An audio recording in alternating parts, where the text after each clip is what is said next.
Hello my friends, today I'm going to show you how to make mermaid tails for any doll, but I'm particularly using Barbie dolls today. So here we go. So first I'm going to show you how to make your own patterns. So when I was originally doing this, I made a pattern based off of this doll and a pattern based off of this doll just because their body types are slightly different, but this is actually the tail I made using her pattern, and this is the tail I made using her pattern. I just decided the colors looked different on the other doll, and they fit just fine, so it's not actually a huge deal if you use the right kind of stretchy material. So I've decided to use a Ken doll because I don't have any mermaid to make my pattern, because I already have a pattern for Barbie, so I don't need to make a new one. So what you're gonna do is get your naked doll on a piece of paper, and you're gonna want to lay him down and just roughly trace around his legs.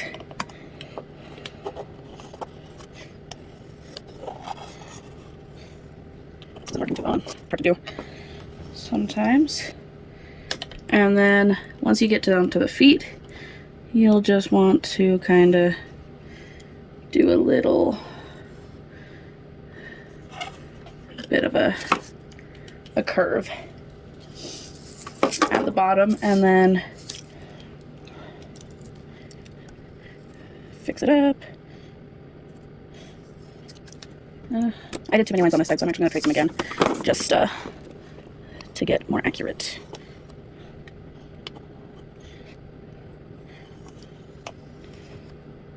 And then another thing you can do is just draw a line at the bottom of their foot and then sketch the curve. And you want the curve to go a little bit past where their feet end. So then I drew this fin on some hard cardstock so I can trace it and not have any issues with it like falling apart.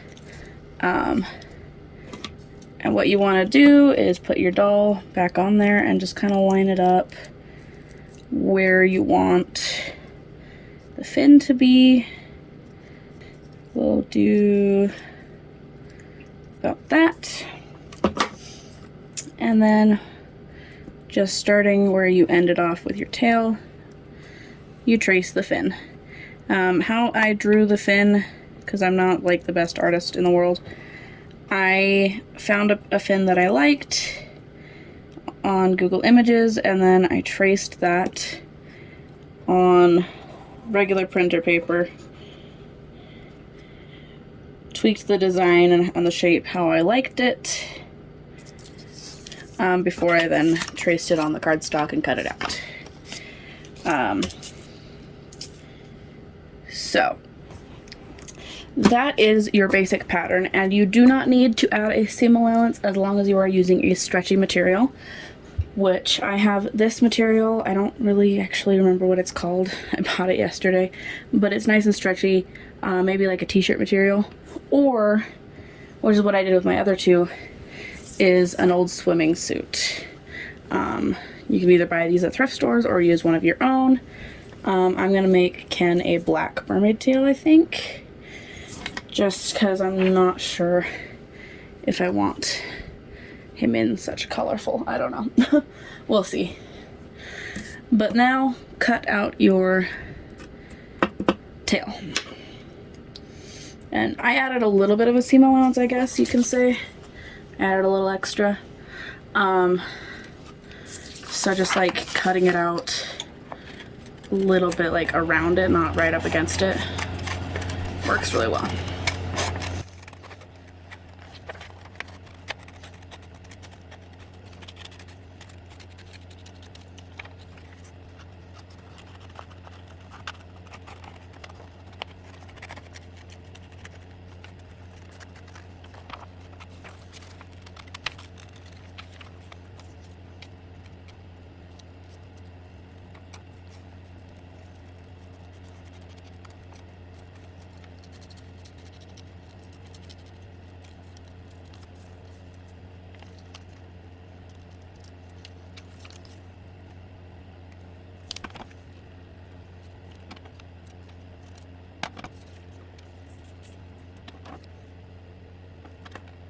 Alright, so the next thing you're going to need is clear plastic, or it doesn't have to be clear, just any kind of slightly bendable, harder plastic. Like obviously like cling wrap won't work, it needs to have some kind of structure, but also like this. And the reason I say plastic is so that you can use these in water. And that is another reason why we made this specifically, this tail, is because you need to trace it onto the plastic for your fin. Really quick, I just need to make sure I know exactly where the feet go. Alright, so what I do is I put it underneath the plastic, and then I take a Sharpie, or any marker really, let's try and stop with plastic, and just kind of trace around it best you can. Doesn't have to be perfect. This is just to give you some structure underneath the fabric. And then we need a notch for the feet, so we're just going to line it up so I know where to start the notch. And yeah, so then just kind of draw the notch for the feet. Oops. So next, you're going to want to cut inside the line.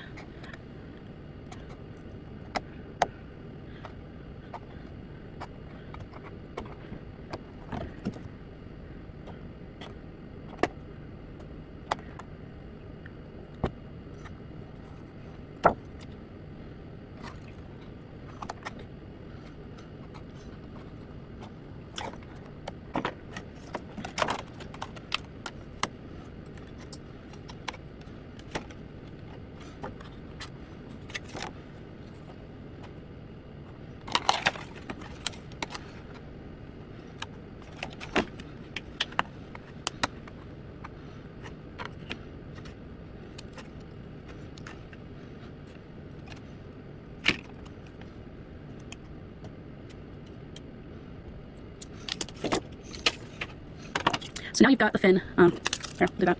And it should theoretically be slightly smaller than your tracing. And you can use like plastic binders or like, you know, those plasticky folders that you find in the school supply section. Those will work too. It just has to be plastic that is flexible but has a little bit of structure. You know, it's not just going to flop and lose its shape immediately when you pick it up, but it's also bendable. Anyway, the next thing you need to do is cut out your fabric. And you're going to need 2 for the front and back. So I like to just fold the fabric in half. And on the back, on the wrong side of the fabric, and not the like smooth shiny side, I will trace it with some chalk.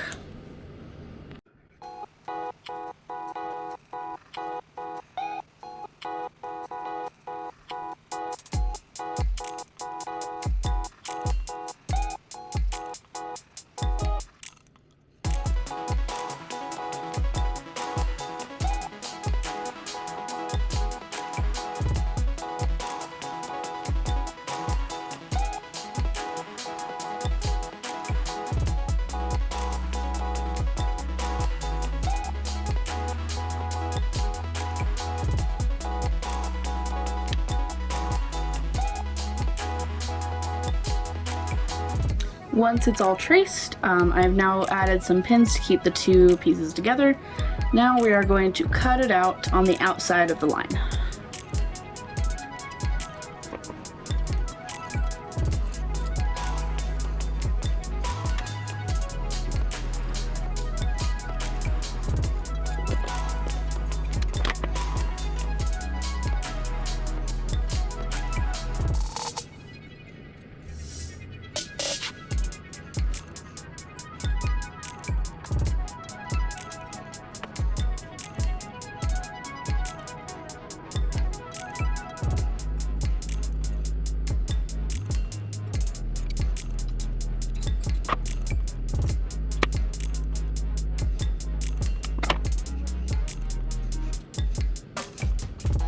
One tip, especially with the fins, they don't like to stay together. Struggled with that while cutting. So sometimes I'll take a bit of masking tape, roll it up, and just stick it in there.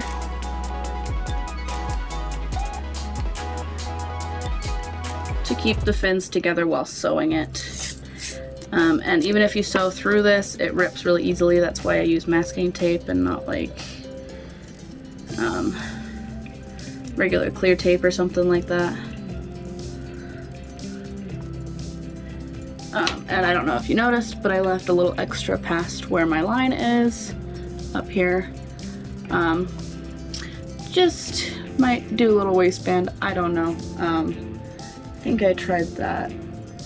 Yeah, no, I probably won't do a waistband just because it's hard to do while keeping the stretch of the fabric, and the stretch of the fabric is one of the most important things about this project.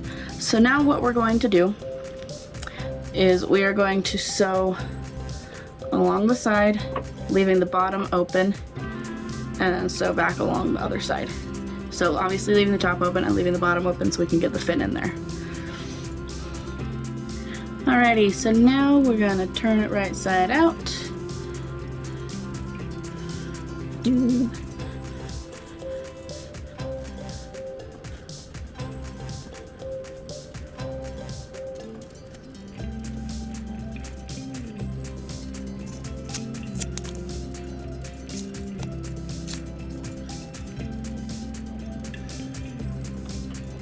And really quick, we're gonna try it on our kin.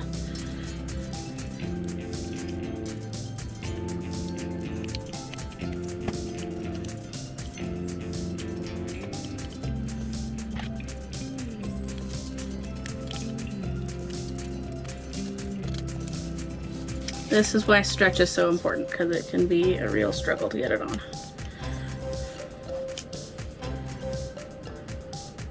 So I am noticing a few holes as I turn it inside out. I didn't sew that properly, and there's a hole on one of the fins right here.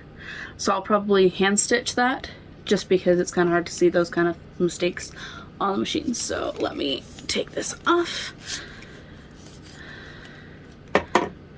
and I'll hand stitch that, and I'll be right back. Now we're going to take our fin that we made and stick it inside the mermaid tail.